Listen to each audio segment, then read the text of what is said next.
자, 전해진 대로 마약 수사에 사용되는 이 검찰 특수활동비 삭감 문제를 놓고 공방이 뜨겁습니다. 네, 관련 내용 최진영 변호사, 장윤미 변호사와 함께 자세히 짚어보도록 하겠습니다. 안녕하세요. 네, 안녕하십니까. 안녕하세요. 자, 먼저 홍익표 민주당 원내대표와 한동훈 법무부 장관의 말을 듣고 이야기를 이어가겠습니다. 하도 그 말이 같잖아서 제가 이건 한번 얘기하겠습니다. 2억 7천만 원 뭐 마약 수사비 없앴다 이런 얘기하는데 그럼 마약 수사비 한 10억쯤 해주면 마약 수사 근절시킬 수 있습니까? 무슨 말 같지 않은 얘기를 합니까? 법무부 장관이. 마약 수사비가 필요하면 관련 자료 제출하고 어디에 썼는지 소명하면 그 예산 더 올려줄 수도 있습니다.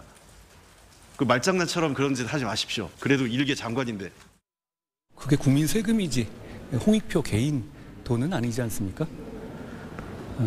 또 홍익표 민주당 대표가 가짜않다라는 말도 했던데요.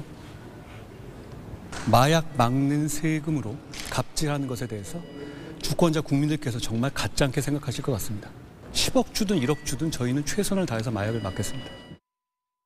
자, 홍익표 원내대표와 한동훈 장관 거친 표현을 써가면서 신경전을 펼쳤죠. 일단 민주당이 특활비 삭감을 주장하는 명분은 어디서 찾을 수 있습니까? 한마디로 검경 수사권 조정을 통해 가지고 검찰은 더 이상 마약 수사에 그 권한이 없었는데 계속 그것에 대해서 이런 그 시행령이나 이런 것을 통해서 일정 부분에 대한 마약 수사를 계속 해오니까 그거에 대한 불만이 아닌가 싶은데요.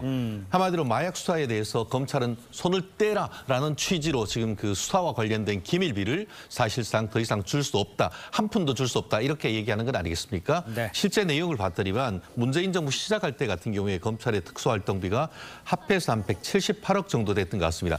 그 특활비가 뭐 첨단 수사, 또 공안 수사, 마약 수사 등 8개와 관련된 것들에 해서 그 항목이 합해서 한 거의 200억이 좀 안 됐는데 결국 올해 같은 경우에는 80 내지 90억 정도니까 사실상 그 문재인 정부와 지금 정부 들어서 민주당은 사실상 절반도 안 되게 지금 확 잘라는 것 아닙니까? 거기에서도 이제는 아예 특히 그중에 이제 마약 수사와 관련되는 것을 한 푼도 못 주겠다 이렇게 지금 얘기를 하는데 말씀드린 것처럼 결론적으로 민주당은 검찰이 마약 수사에 숨통을 끊어놓겠다. 이것에 한 선언이다. 이렇게 해석하는 것이 맞지 않을까 싶습니다. 네, 숨통을 끊어놓겠다는 표현까지 나오셨는데 실제 마약 수사에 있어서 특활비가 큰 역할을 하는 건 맞나요? 마약 수사에 숨통 끊어놓겠다는 진단에는 동의하기가 어렵고요. 기본적으로 검찰 특활비에 대한 문제의식이 있는 겁니다.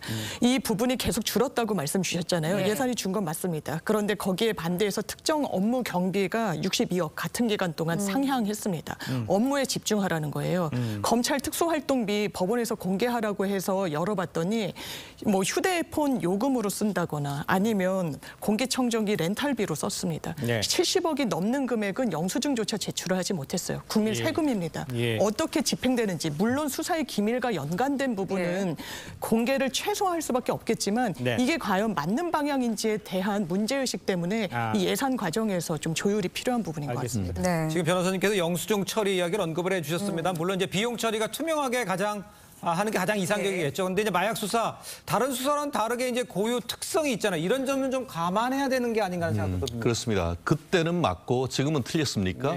박범계 전 법무부 장관이 계실 때에 검찰 특활비는 반드시 필요하고 그 당시를 기준으로서 더 이상 줄일 여력이 없다 이렇게 얘기를 했었습니다. 그런데 그 사이에 오히려 마약이 지난 5년 동안 5배 이상 지금 폭증하고 있고 정말 강남 한복판에 아이들한테 이제 마약을 지금 그 어른들이 돌리고 하는 이런 상황 속에서 그 어떤 것보다도 민생을 위해서 지금 마약 수사를 확대를 해야 되는데 아예 하지 못하도록 한다는 것 사실 자체가 민주당이 도대체 민생 정당이냐에 대한 의문을 제기하지 않을 수가 없는 것 같은데요. 아까 장 변호사님 말씀하셨습니다만 특활비와 특정 업무 경비는 완전히 다릅니다. 특활비는 말 그대로 수사 기밀비 아닙니까? 예컨대 다른 모든 범죄보다도 지금 마약은 은밀하게 진행됩니다. 그러면 마약 정보원이 필요하고 어떻게 보면 그 함정 수사를 위해서 여러 가지 돈도 필요한 겁니다. 그것을 다 영수증 처리하는 특정 업무비 경비로 써야 된다는 겁니까? 그렇기 때문에 뭐 주머니 돈이 쌈짓돈 이런 부분에 대해서 검찰이 이 부분은 투명하게 운영을 하도록 하면 되는 것이지 그것을 완전히 없애버린다는 것은 접근 방식 자체가 전 잘못된 것이라고 봅니다. 네, 민주당에서는 일단은 이제 특수활동비 사용 내역이 공개되지 않으면 대폭 대폭 삭감하겠다라는 건데요. 수사기관의 모든 예상제 공개가 된 적이 있나요? 원래 공개한 적이 있습니까? 일단 오해하실까 봐 말씀을 짚고 가자면요. 마약 수사 특활비를 전체 영원으로 만들자는 게 아닙니다. 투명한 방안을 좀 모색하자는 것이고요. 민주당에서도 이렇게 이야기하고 있습니다. 특활비라는 건 일단 굉장히 수사 기밀이 필요한 그런 밀행성을 담보할 수 있는 그런 수사, 정보 수집 당연히 수사기관으로서 할 수 있습니다. 예. 그렇다면 그걸 어떻게 일일이 전체를 100% 오픈할 수 있겠습니까? 야. 그런 특성을 감안해야 된다는 건 당연한 전제이고요. 예. 다만 그럼에도 불구하고 법원의 어떤 판단을 거쳐서라도 집행 내역을 공개를 필요 최소한 부분을 해봤더니 영 뚱딴지 같은 데 쓰고 있었다라는 것이거든요. 그렇다면 그 부분과 관련해서 최소한의 소명, 지금 R&D 예산 엄청 삭감하고 있지 않습니까? 59조 세수가 펑크난 상황에서 예. 이 부분을 들여다보자는 게 정쟁이고 반민생이라고 볼 수는 없을 것 같습니다. 알겠습니다. 네. 이런 상황에서 이제 마약이 워낙 사회적 문제가 되다 보니까 일각에서 아까 언급됐던 2억 7,500만 원 이 마약 수사 특활비 오히려 늘려야 한다 이런 목소리도 나오고는 있는 것 같아요. 그렇습니다. 좀 전에 그 민주당 홍익표 원내대표가 그러면은 네. 10억으로 해주면 마약 근절하느냐?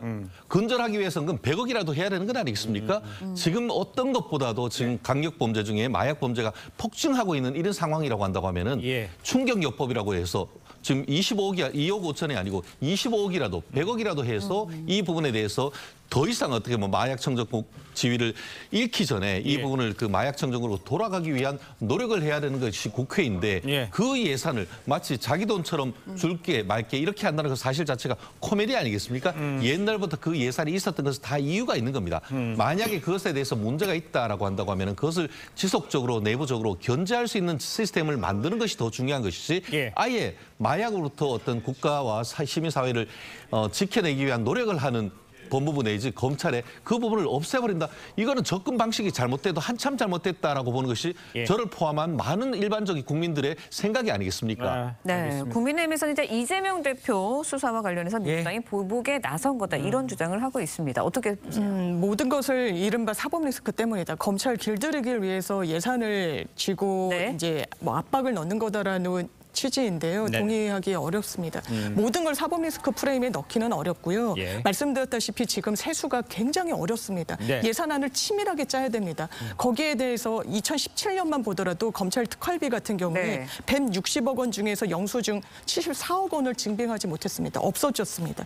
영수증도 제대로 74억 원에 달하는 국민 세금을 증빙하지 못한다면 그냥 원하면 이게 특활비다. 수사 기밀을 위해 필요하다는 말 한마디에 예산을 편성하는 게 맞겠습니까? 거기에 대한 문제 제기가 필요한 시점인 것 같습니다. 알겠습니다. 자, 두 분 말씀 여기까지 듣겠습니다. 고맙습니다. 고맙습니다. 감사합니다.